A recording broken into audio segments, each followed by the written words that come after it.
This is He Knows Everything, bringing you that heat and that fire. Let's talk about it, man. Shakur Stevenson, I'm noticing a trend here. Yeah, I get it. He's young. Yeah, I get it. He has a lot to learn. Sometimes it is not even an age thing. Sometimes you just got to know when to stop the presses and pump the brakes on the nonsense and go sit down somewhere and what? Higgity fucking hush. Let me say it again. Restop the presses on the nonsense and go sit down somewhere and what? Re-higgity fucking hush. Nobody wants to hear what you have to say, man. See, Shakur Stevenson cannot take criticism. And this is not even an age thing. This is a thing of self-esteem. This is a thing of personality. This is a thing of that's how he's built. There's a part of him that lacks masculinity in the sense that when criticism comes his way, his first way of reacting to the criticism is he has to basically criticize the criticizers. Let me say it again. He has to criticize the criticizers, but don't blame the messengers. Don't shoot the messengers.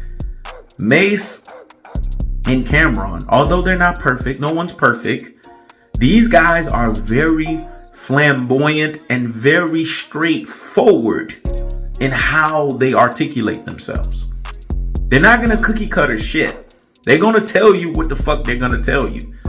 Yes, Shakur Stevenson, you are boring. Because there are guys that have boxing skills like you, but they are not boring. Floyd was not boring as Pretty Boy. He knew how to step out, but he knew how to step in.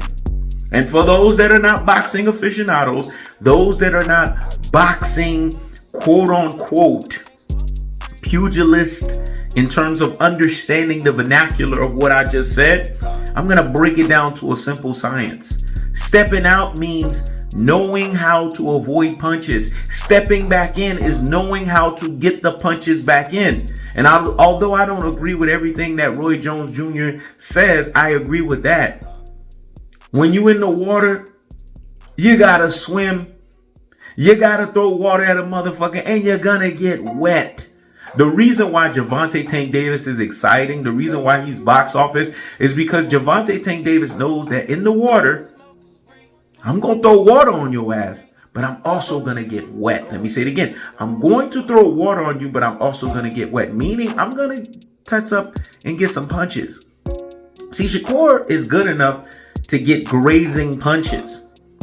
He's going to have to learn how to just allow himself to get those grazing punches so that he can land definitive punches. Let me say it again. He's going to have to learn how to parry enough to get grazing punches so that he can land definitive punches. This is how he's going to make himself from boring to exciting. But when you're always evading, but you're not throwing, you're boring. Let me say it again. When you're always evading, and you're not throwing, translation, you are boring. And that's why he's boring. You see, you haven't done anything definitive in the sport to even get a Loma or Gervonta Tank Davis fight. If I was you, I would be clamoring for Williams Zabetta. I would be making sure that I get that fight under my belt before I even fight the likes of a Loma or Gervonta Tank Davis, because mentally, I don't think you're there yet. See, Williams Zabetta would be a great test because he's undefeated and he's dangerous. You're not fighting someone that's old. You're not fighting someone that is a guy that's out the door. You're fighting a guy that's basically around the same age and that's dangerous. A guy that people say that can beat you. And when you hear shit like that, you want to be in the ring with someone like that so that you can prove all the naysayers wrong and you can tell them, you know what? Y'all said this motherfucker can beat me. No, I want him now. Just like you did with Oscar Valdez. You was like, I want him now. You have to do that with Williams Zabetta. And I believe going 12 rounds in that fight, you're going to learn a lot about yourself. Because when he touches you up, which he will, You're going to learn what your true metal and stock is all about. Constantly evading is not going to help you against a tank. And it's not going to help you against a Loma.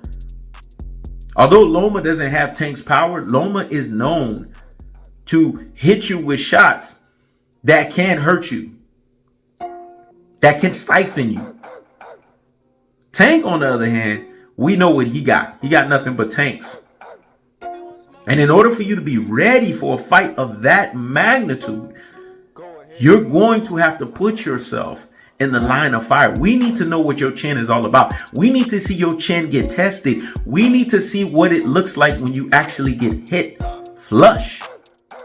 You're gonna have to put yourself in those positions. And I get it. Boxing is a sport of hit and don't get hit.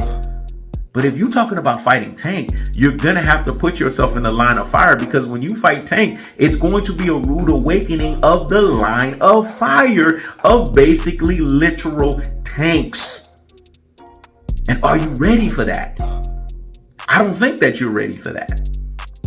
I don't think you're ready for Gervonta Tank Davis, because although I agree with Floyd that you're the better skillful boxer, Gervonta Tank Davis has more of being under the bright lights, more of dealing with higher level of opponents, and basically being in pressurized situations, along with the carrying of his power and the underrated boxing ability he has. All of those things put him in the equalizer position of getting your ass up out of there. Do I believe that you're the ultimate fight for Tank? Yes, but not right now. You're not there. Because clearly, if you're allowing yourself to go back and forth and not being able to take criticism from criticizers of the likes of Mase and CAMRON that are not even boxers, what does that say about you? See, we all have to look at ourselves in the mirror, and we have to do what's called self-reflection, self-evaluation. And we all have to tell ourselves self-preservation is the law of the land. But guess what? Self-preservation is not the law of the land with you, because you're not even taking care of yourself in being honest with yourself and holding yourself accountable and saying, you know what? That last fight I had, I ain't gonna lie, that shit was boring as fuck.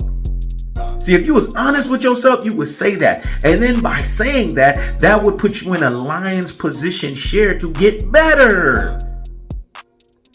See, we got to call a spade a spade. We got to keep it real. We got to keep it a buck, and we got to keep it 1,000. And in this instance, Shakur Stevenson, you're not being honest with yourself. And then for you to then have to turn around and then to get Jay Prince, a 60-year-old man that's acting like he's still a gangster, that's still acting like he reps the street, that is pathetic. I agree with Cam on that. That is pathetic. I agree with Mase on that. Fight your own battles. Don't call grandpa to fight your battles. Let me say it again. Fight your own battles. Don't call grandpa to fight your battles. When it's all said and done, Shakur Stevenson, there's only one thing left to do here. Stop the presses and pump the brakes on the nonsense. And go sit down somewhere and what? Higgity fucking hush. This is He Knows Everything. Check it out.